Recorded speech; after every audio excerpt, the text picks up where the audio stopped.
ایک اونٹ دوڑا دوڑا آ گیا، آ کے نا نبی کریم کے کان میں کچھ کہا۔ حضرت تمیم داری رضی اللہ تعالیٰ عنہ حدیث کے راوی ہیں، فرماتے اس نے حضور کے کان مبارک میں کچھ کہا تو حضور نے نا اس کی گردن پہ دست شفقت پھیرا، فرمایا تو فکر نہ کر، اگر تو سچا ہے تو تیری مدد ہوگی، اور اگر تو جھوٹ بول رہا ہے تو تجھے تیرے جھوٹ کی سزا ملے گی۔ مسلم شریف کی حدیث سنا رہا ہوں۔ اونٹ کان میں کچھ کہہ رہا ہے، صحابہ نے پوچھا یا رسول اللہ اونٹ کیا کہتا ہے؟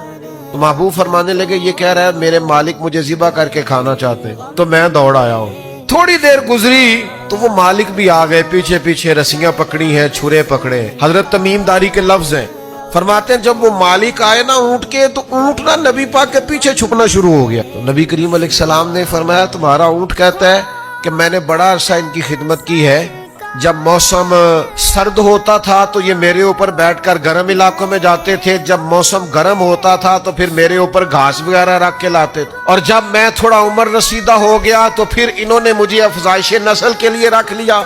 حضور فرمانے لگے یہ کہتا ہے اب میں بوڑھا ہو گیا ہوں تو ذبح کر کے کھانے لگے۔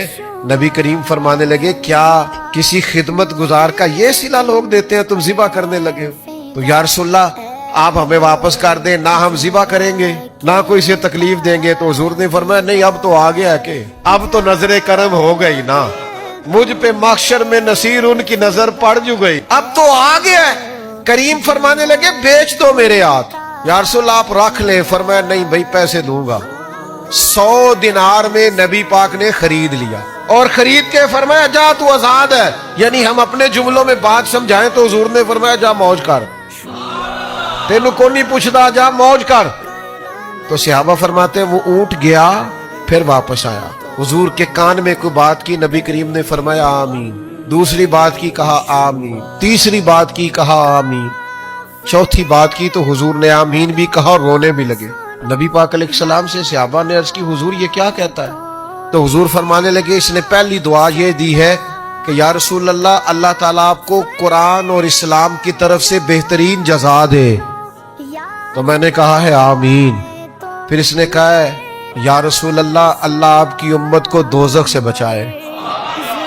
تو میں نے کہا ہے آمین۔ پھر اس نے کہا ہے یا رسول اللہ جس طرح آپ نے میرا خوف دور کیا ہے میری دعا ہے اللہ آپ کی امت کا خوف دور کرے۔ تو میں نے کہا آمین۔